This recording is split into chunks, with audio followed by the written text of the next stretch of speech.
Indian ഫുട്ബോളിൻ്റെ ഭാഗത്തു നിന്ന് ഇപ്പോൾ പുതുതായിട്ട് വരുന്ന ഒരു ന്യൂസാണ് ഇന്ത്യൻ ഫുട്ബോൾ ടീമിൻ്റെ കോച്ചിങ് സ്റ്റാഫിലേക്ക് മുൻ ഇംഗ്ലീഷ് താരമായിട്ടുള്ള ട്രെവർ സിംഗ്ലർ വരുന്നു എന്നുള്ളത്.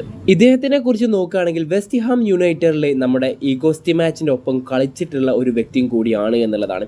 പിന്നെ ഇദ്ദേഹം നല്ലൊരു പ്ലെയറാണ്. ഇദ്ദേഹത്തിൻ്റെ പൊസിഷൻ ആയിരുന്ന വിങ്ങർ പൊസിഷനിലാണ് ഇദ്ദേഹം കളിക്കാറുള്ളത്. നല്ല രീതിയിൽ തന്നെ ഇംഗ്ലണ്ടിന് വേണ്ടിയിട്ടും പിന്നെ അതുപോലെ തന്നെ ലാൻസർ സിറ്റി പിന്നെ അതുപോലെ മാഞ്ചസ്റ്റർ സിറ്റി എന്നീ ടീമുകൾക്കൊക്കെ വേണ്ടി ഇദ്ദേഹം മാച്ചസ് കളിച്ചിട്ടുണ്ട് എന്നുള്ളത് തന്നെയാണ്. പിന്നെ പ്രത്യേകിച്ച് എടുത്ത് പറഞ്ഞ 2002 വേൾഡ് കപ്പ് ഇദ്ദേഹം ഇംഗ്ലണ്ടിന് വേണ്ടി കളിച്ചിട്ടുണ്ടായിരുന്നു എന്നുള്ളതാണ്. ഒരു കളിക്കാരൻ എന്ന നിലയിൽ ഇദ്ദേഹം നല്ല മികച്ച ഒരു കളിക്കാരൻ തന്നെയാണ്. പക്ഷേ ഇദ്ദേഹത്തിൻ്റെ കോച്ചിങ് കരിയറിലേക്ക് നോക്കുകയാണെങ്കിൽ പറയത്തക്ക റെക്കോർഡ്സ് ഉള്ള ഒരു കോച്ചിങ്ങോ കാര്യങ്ങളോ ഒന്നും ഉണ്ടായിരുന്നില്ല. മുമ്പത്തെ ഒരു എക്സ്പീരിയൻസ് അദ്ദേഹത്തിന് ഇല്ല എന്നുള്ളത് തന്നെയാണ്. ഇദ്ദേഹത്തിനെ അസിസ്റ്റൻറ്റ് കോച്ചായിട്ട് കൊണ്ടുവരാനുള്ള മെയിൻ ആയിട്ടുള്ള കാരണം എന്ന് പറയുന്നത് നമുക്കറിയാം നമ്മൾ ഇന്ത്യൻ ഫുട്ബോളിൻ്റെ ഒരു വീക്കായിട്ടുള്ള പോർട്ടാണ് വിങ്ങർ പൊസിഷനും പിന്നെ അതുപോലെ തന്നെ സ്റ്റെപ്പ് പീസിലൂടെ ഗോൾ അടിക്കുക എന്നുള്ള കാര്യങ്ങളൊക്കെ ആ ഒരു വീക്കായിട്ടുള്ള ഒരു കാര്യം തന്നെയാണ് ഇന്ത്യൻ ഫുട്ബോൾ ടീമിന്. അപ്പോൾ അതൊന്ന് സ്ട്രോങ് ആക്കാൻ വേണ്ടിയിട്ടാണ് ഇദ്ദേഹത്തിനെ കൊണ്ടുവരുന്നത് എന്നുള്ളതാണ് എനിക്ക് തോന്നുന്നത്.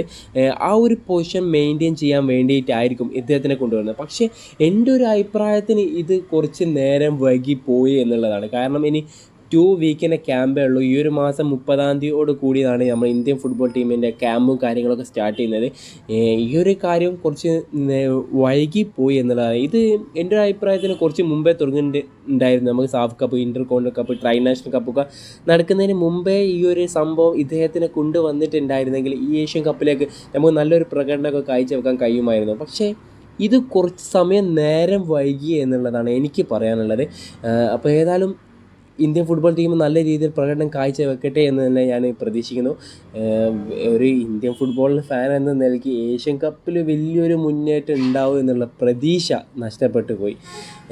നമുക്കറിയാം സമീപകാലത്ത് അത്ര മികച്ച പ്രകടനം ഇന്ത്യയുടെ ഭാഗത്ത് നടന്നിട്ടില്ല. പക്ഷേ അതിന് മുമ്പത്തെ കളികളിലൊക്കെ ലാസ്റ്റുകളിലെ കുറച്ച് കളികൾ മാത്രമാണ് ഇന്ത്യ കുറച്ച് വീക്കായിട്ട് പോയിട്ടുള്ളത്. അപ്പോൾ ഈ ഒരു പുതിയ കോച്ചിനെ കൊണ്ടുവരുന്നതിനെ കുറിച്ചുള്ള നിങ്ങളുടെ അഭിപ്രായങ്ങളും കാര്യങ്ങളൊക്കെ കമൻറ്റ് ബോക്സിൽ അറിയിക്കുക.